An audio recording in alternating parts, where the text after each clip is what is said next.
Ito para yung flag daw. Sila ate. Yeah. Yeah.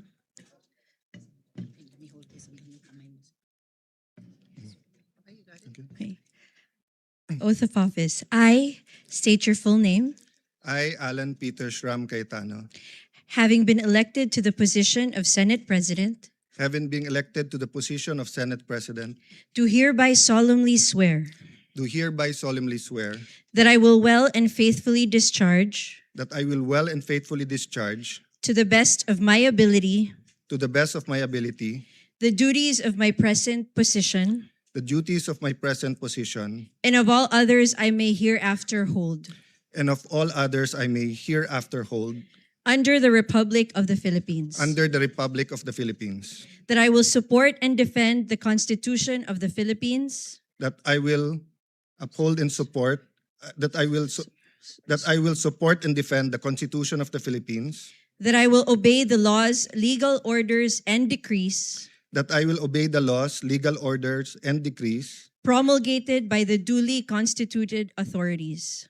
promulgated by the duly constituted authorities, and maintain true faith and allegiance and maintain true faith and allegiance to the Republic of the Philippines. to the Republic of the Philippines, And that I impose this obligation and that I impose this obligation upon myself voluntarily, upon myself voluntarily, without mental reservation or purpose of evasion. without mental reservation or purpose of evasion. So help me God. So help me God. God bless you.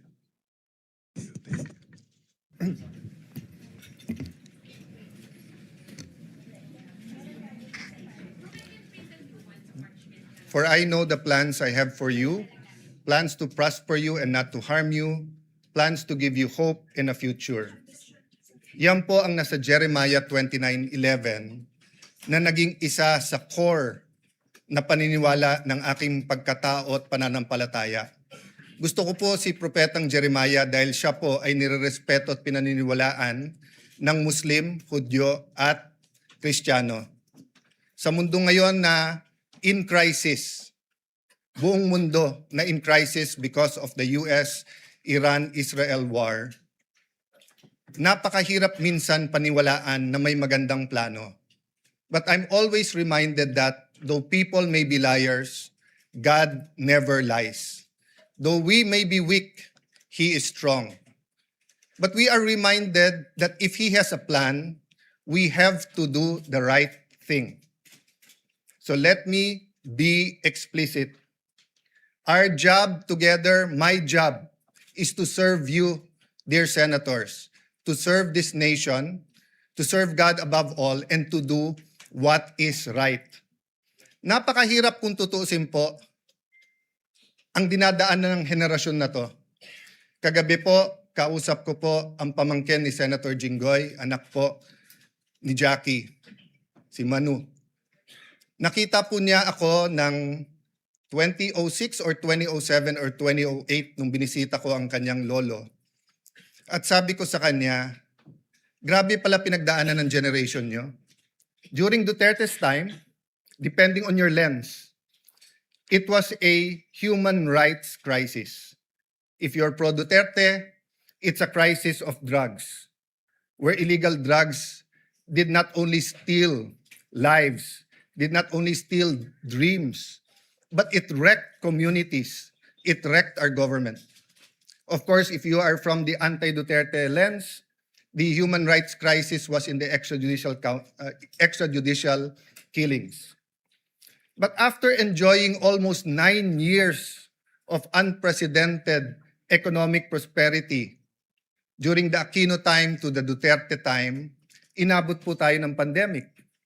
So from the human rights crisis to a health pandemic crisis. Naglilift pa lang ang COVID, nangyari na po ang Ukraine-Russia conflict. Sa mundo na mga kabataan na to ay naniniwalang hindi na posible ang World War III, ay suddenly may major conflict in the West. And then you fast forward. The crisis of the Philippines when it comes to corruption and flood control. the biggest corruption scandal in our country. Hindi pa ho tapos yan, nangyari yung Iran, US, Israel. And then, our young people have to face the prospect of a changing world through AI. And while we are worrying, leaders around the world in Canada, India, US, Australia are excited of AI. They said that it will bring in a new wave of millionaires, billionaires. It will bring in high-quality jobs. Pero tayo po ba'y naghahanda na? We might not feel the crisis here in the session hall, but our people, may it be the grab drivers, the tricycle drivers, jeepney drivers, yung maliliit na kalendriya, yung mga beneficiaries ng 4Ps, ramdam na nila. So nung kinamayan po ako ng former Senate President Zubiri, sabi niya, hindi siya naiinggit sa trabaho dahil mahirap po ito. But I take a step forward, my dear colleagues, and offer myself to serve you. Just as Senate President Soto said, that he is here to serve everyone, not only the majority, not only the minority. I am here to respect the President, the office of the President, the Vice President, the office of the Vice President, the House of Representatives, and each one of you. In every crisis, there are big winners and there are big losers. Unfortunately, it is the poorest of the poor who is always the losers. So I urge all of you, let's unite, let's discuss. Before us might be the impeachment, let it make it very clear. May mga lumabas sa news, and hindi ko kayo sinisisi kung sinasabi niyo sa news na ang pagpalit ng leadership ay tungkol sa impeachment. Hindi po. The impeachment is enshrined in the Constitution. The Bible says, the truth shall set us free. We want to be free from poverty. We want to be free from corruption. We want to be free from a government that is busy fighting its own people or the people fighting each other. Hindi to Facebook, hindi to social media na pwedeng bawat minuto may nagbabanatan. In real life, in the non-digital life, we have to be here for each other. It doesn't mean anything if we are say we are devout Muslims or we're devout Catholics or devout evangelicals if we cannot love each other.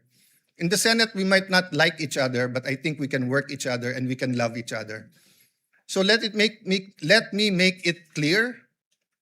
The impeachment will be much, much more than dismissing a complaint because of political affiliation. And it's also much, much more than convicting someone without evidence. Parehong hindi pwede yun. Kailangan guided tayo by the truth, guided by evidence. But the process is as important as the result. Hindi natin pwedeng sabihin, she or he will make a bad president. Or wala na tayong maasahan dyan sa presidente, wala na tayong maasahan sa vice president, impeach na lang natin. Hindi po. The Senate is also on trial. So, dear colleagues, as we ask God to guide us and help us, I'd like to thank all of you who supported me today. I will do my job. But I'd also like to reach out to all my colleagues here today. Ngayon lang naman po tayo na may divisions dahil mabigat ang politika. Pero actually, we've worked together. And if we could only go back 20 years and then go back now, can we go to 20 years from now? And let me tell you what I told the group last night nung nag-meeting kami. Basta't lahat ng gagawin natin, huwag tayong magsisisi. Huwag tayong gagawa ng pagsisisihan natin. So feel free to call me out if you think mali ang direction. So dear colleagues, again, thank you. God bless you. Maraming salamat sa inyong lahat. Session is suspended for a minute.